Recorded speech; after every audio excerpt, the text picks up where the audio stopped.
మనిషిలో బలం ఒక్కొక్కరికి ఒక్కోలా ఉంటుంది.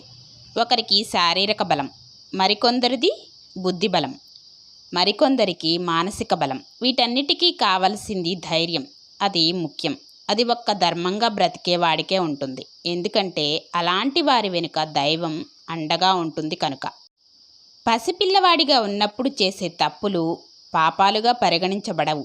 బుద్ధిబలం పెరిగే కొద్దీ చేసే చేతలు అనే మాటలలో స్వార్థం ఉంటుంది కనుక తప్పులుగా పరిగణించబడతాయి. కనుక చేసే చేతలు మాటలు నీకు తెలిసే జరుగుతున్నాయి కనుక జాగ్రత్తగా మసలుకో. పాపాల నుంచి నిన్ను నీవే కాపాడుకో. ఆదాయానికి మించి ఖర్చు, ఎదుటివారిలా బ్రతకాలని కోరిక రెండూ ప్రమాదమే. మొదటిది నిన్ను అప్పులపాలు చేస్తుంది, రెండవది నీ సంతోషాన్ని దూరం చేస్తుంది. అందుకే ఉన్నంతలో హుందాగా బ్రతకడం మంచిది. అనుభవం అనేది వయసును బట్టి వచ్చేది కాదు. ఏదైనా మాట్లాడే ముందు ఎదుటి వ్యక్తి మనసు నొచ్చుకుంటుందా అని ఆలోచించి మాట్లాడాలి. అది లేనప్పుడు ఎంత వయసు ఉన్నా అనుభవం ఉన్నా వ్యర్థమే.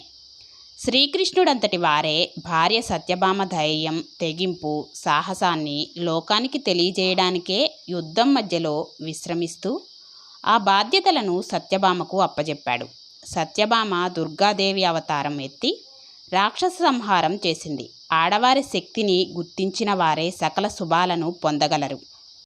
భార్య గొప్పతనాన్ని దేవదేవతలు సైతం గుర్తించారు. వారి జీవితంలో అన్నీ జయించగలిగారు. మరి మానవులలో ఎంతమంది ఉన్నారు? ఈ కాలం ఆ కాలం అని కారణాలు చెప్పక మన అనుకున్న వారితో నిజాయితీతో ధర్మంగా ఉంటే ధర్మం కాపాడుతుంది.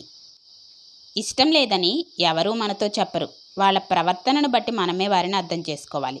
డబ్బులు ఉన్నవారి వెనుక మనుషులు ఉంటే మంచి గుణం ఉన్నవాడి వెనుక దేవుడు ఉంటాడు. ఆకులు రాలితే అందం మాత్రమే పోతుంది, ప్రాణం కాదు. డబ్బు లేకపోతే నీ విలువ మాత్రమే తగ్గుతుందేమో, నీ వ్యక్తిత్వం కాదు. అందం కన్నా డబ్బు కన్నా వ్యక్తిత్వానికి విలువ ఎక్కువ. కాకికి మనిషికి తేడా లేదు. ఆహారం కనపడితే వాలిపోయేది కాకి, అవసరం కొద్దీ వాలిపోయేవాడు మనిషి. ఆహారం తినేసి ఎగిరిపోయేది కాకి, అవసరం తీరిపోయాక మెల్లగా తప్పుకునేవాడే మనిషి. మౌనంగా ఉండడం చేతకానితనం కాదు, పట్టించుకోకపోవడం పిరికితనం కాదు. ప్రతివాడితో పోరాడితే ఒంటికి బురద, మనసుకి బాధ తప్ప ఏమీ మిగలవు. ఒక మనిషిని నమ్మడానికి ఎంత ఆలోచిస్తావో నమ్మిన తర్వాత క్షణం కూడా అనుమానించవు. అందుకే మోసపోతావు. ఆనందానికి ఆత్రం ఎక్కువ, కొద్దిసేపు మాత్రమే ఉంటుంది. బాధకి బద్ధకం ఎక్కువ, వస్తే వెంటనే వెళ్ళదు. ఏ కారణం లేకుండా ఎవరూ మౌనంగా ఉండరు. కానీ ఒకవేళ అలా ఉన్నారు అంటే మనసులో చెప్పుకోలేనంత బాధ. మాట్లాడేవాళ్ళు ఎవరూ లేనప్పుడు మౌనంగానే ఉంటారు. బ్రతికెప్పుడు తార్ రోడ్డులాగా సాఫీగా ఉండదు. మట్టి రోడ్డులాగా గుంతలు గుంతలుగానే ఉంటుంది. స్పీడ్గా వెళ్ళిపోవాలంటే కుదరదు, మెల్లగానే వెళ్ళాలి. ఒక మనిషి మనిషిలాగా బ్రతికేది ఒక తల్లి గర్భంలో మాత్రమే. అక్కడ ఎవరూ తప్పు చేయరు, దేని గురించి ఆశపడరు. నాది అనే స్వార్థం ఉండదు. అందుకే గుడిలాంటి తల్లి గర్భంలో ప్రశాంతంగా ఉంటుంది. ఒకరు దేవుణ్ణి అడిగారంట, నా తలరాతలో అన్నీ రాశావు కదా, మళ్ళీ నీ దగ్గరికి వచ్చి మొక్కులు ఎందుకు మొక్కుతారు స్వామి అని. అత్త తల్లి కాలేదు, కోడలు కూతురు కాలేదు అంటారు కదా. మరి అన్నీ చూసిన అత్త తల్లి కానప్పుడు ఏ అనుభవం లేని కోడలు కూతురు ఎలా అవుతుంది? ఎవరేమన్నా సైలెంట్గా ఉన్నానంటే వాళ్లకు ఆన్సర్ ఇవ్వలేక కాదు, నా వాల్యూ తెలియని వాళ్ళ దగ్గర ఎంత వాగినా వేస్ట్ అని. ప్రపంచంలో అన్ని నిజాలు మనిషి ఆవేశంలో ఉన్నప్పుడు మాత్రమే బయటపడతాయి. ఆత్మాభిమానం ఉన్నవారు తనకు అవమానం జరిగినప్పుడు ఏమీ మాట్లాడకపోవచ్చు, కానీ జీవితంలో ఎప్పటికీ మరిచిపోరు. నిర్లక్ష్యం అనే పదం చాలా చిన్నది, కానీ దానివల్ల కలిగే గాయం చాలా పెద్దది. అందుకే దేనిని ఎప్పుడూ ఎవరిని నిర్లక్ష్యం చేయకండి. కాలం కలిసి రాకపోతే రాముడంతటి వాడే 14 ఏళ్ళు అరణ్యవాసం చేశాడు. ధర్మరాజు లాంటి వాడే 13 ఏళ్ళు వనవాసం చేశాడు. అలాంటి వాళ్లే సమయం కోసం ఓపిగ్గా ఎదురు చూసినప్పుడు ఇంకా మనమెంత? మరణం కంటే పెద్ద శిక్ష ఏంటో తెలుసా? మనల్ని ఎంత అవమానించినా, ఎంత బాధ పెట్టినా మన మనసుని చంపుకొని బ్రతకడం. మనం ఎప్పుడో పోతామని తెలిసి ఇప్పటి నుంచే కట్టెలు పేరుస్తూ కూర్చోలేం కదా. ముందు నుంచే ఏడుస్తూ కూర్చోకు, జరిగేది జరగకుండా మానదు. నా అనేవారు ఎందరున్నా భర్త అనేవాడు స్త్రీకి బలం. నిన్ను నమ్మించే వాళ్ళు ఎందరున్నా నీతో నమ్మకంగా ఉండేది భార్య. సీతమ్మ రాముడిని కోరలేదు, విదే కలిపింది. రాముడు తనని అడవిలోకి రమ్మని బ్రతిమిలాడలేదు. సీతమ్మ రాముని వెంట కదిలింది. కోరితేనో బ్రతిమిలాడితేనో మనతో ఉండేవారు బహుశా ఎప్పటికీ మన వాళ్ళు కాలేరేమో. ఆస్తి, అంతస్తులు, డబ్బు అనే పురుగు మనసులోకి చేరకముందు నీ అన్నదమ్ములు నీకు ఒక సైన్యంలాగా నిలబడతారు. ఇవన్నీ వాళ్ళ మైండ్లోకి చేరిన తర్వాత వాళ్లే నీకు బద్ధ శత్రువులుగా మారిపోతారు. బ్రతికున్న చేప ఏటిలో ఎదురీదుతుంది, చనిపోయిన చేప ఏటిలో కొట్టుకుపోతుంది. అలాగే సమస్యలకు ఎదురు తిరిగిన వాడు స్పృహలో ఉన్నట్లు, సమస్యలకు భయపడి పారిపోయేవాడు శవంలా మారిపోయినట్లు. 10 సంవత్సరాలు కష్టపడి సంపాదించిన డబ్బు పోవడానికి ఒక్క రోగం చాలు. 10 మంచి పనులు చేస్తే వచ్చిన మంచి పేరు పోవడానికి ఒక్క చెడు చాలు. డబ్బైనా పేరైనా సంపాదించడానికి ఎంత కష్టపడాలో నిలబెట్టుకోవడానికి కూడా అంతే కష్టపడాలి. ప్రతి కొత్త పరిచయంలోనూ ఏదో ఒక అవసరం ఉంటుంది. ప్రతి కొత్త పరిచయంలోనూ వాళ్ళ గురించి వాళ్ళు చెప్పే మాటల్లో బోలెడన్ని అబద్ధాలు ఉంటాయి. అవన్నీ నమ్మావు అంటే నిన్ను ఆఖరికి వాడుకొని వదిలేస్తారు. జాగ్రత్త. నీకు సంపాదించే అంత వయసు రానప్పుడు అందరూ మనవాళ్లే అనిపిస్తుంది. నువ్వు సంపాదించడం మొదలుపెట్టిన తర్వాత నువ్వు ఎవరికైతే ఉపయోగపడతావో వాళ్లే నీ వాళ్ళు అన్నట్లుగా నటిస్తారు. నువ్వు ఎవరికీ ఉపయోగపడకపోతే నీ తోబుట్టువులు కూడా నీ ఇంటికి రావడం మానేస్తారు. బాధ్యత గల మగాడు ఒక డ్రైవర్ లాంటోడు. పక్క సీట్లో కూర్చున్న భార్య, పిల్లలు జీవితం అనే ప్రయాణంలో ఎదురయ్యే ప్రతి లొకేషన్ చూసి ఆనందంతో కేరింతలు కొడతారు. కానీ భర్త అనే డ్రైవర్ మాత్రం ఆ కుటుంబాన్ని ఎలా గమ్యాన్ని చేర్చాలా అని తనకున్న ఆనందాలన్నీ త్యాగం చేస్తాడు. అలా తనకున్న సొంత ఆనందాలు త్యాగం చేయలేని మగాడు ఉన్న కుటుంబం గమ్యాన్ని చేరడానికి చాలా కష్టపడాల్సి వస్తుంది. అరిగిన చెప్పులను, చిరిగిన దుస్తులను ఏ విధంగా అయితే బయటపడేస్తామో నిన్ను మోసం చేసే మనుషులను కూడా నీ మనసులోంచి బయటికి విసిరేయి.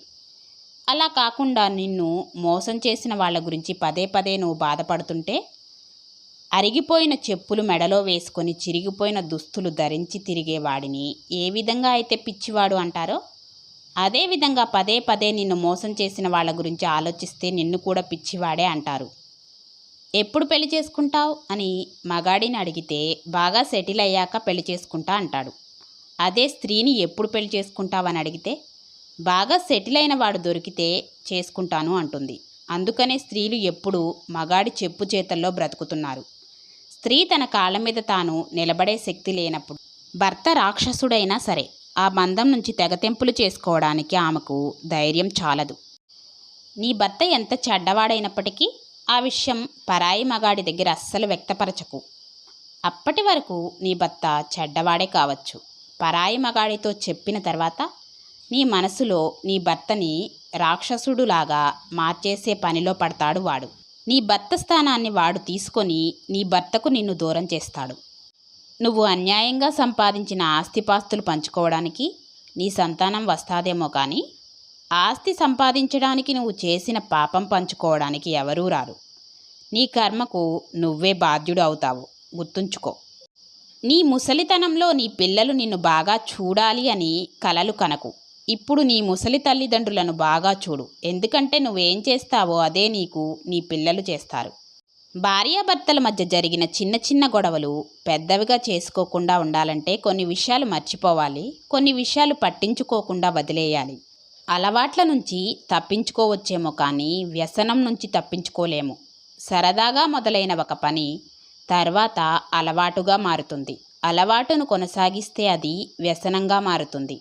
వ్యసనాన్ని కొనసాగిస్తే చివరికి జీవితమే పోతుంది.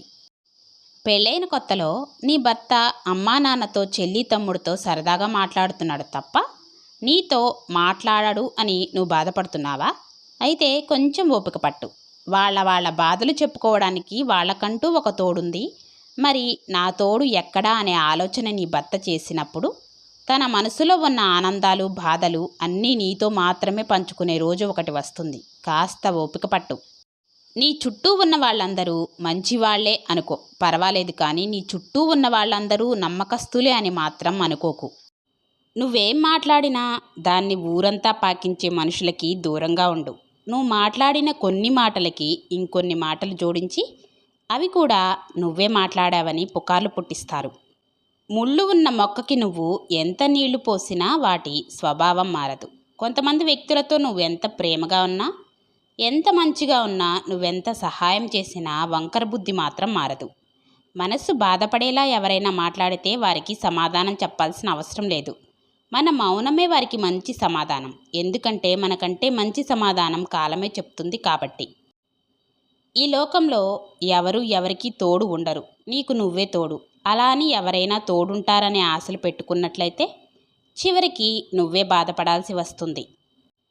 చెడ్డవారికి కొంచెం దూరంగా ఉన్నా ఏం కాదు, కానీ అవసరానికి మాత్రమే వాడుకునే వారికి మాత్రం చాలా దూరంగా ఉండాలి. ఏడిస్తే నమ్మకం కోల్పోతావు. ఆలోచిస్తే సమయం కోల్పోతావు. భయపడితే బానిసగా మారతావు. బలహీనంగా ఉంటే భారంగా మారతావు. ఆగిపోతే మాత్రం నిన్ను నువ్వే కోల్పోతావు. గుర్తుంచుకో. అందని వాటి కోసం ఆశపడకూడదు. నచ్చని వాటి కోసం కష్టపడకూడదు. మన కోసం కష్టపడుతున్న వారిని మర్చిపోకూడదు. మనల్ని మనలా ఇష్టపడే వాళ్ళను వదులుకోకూడదు.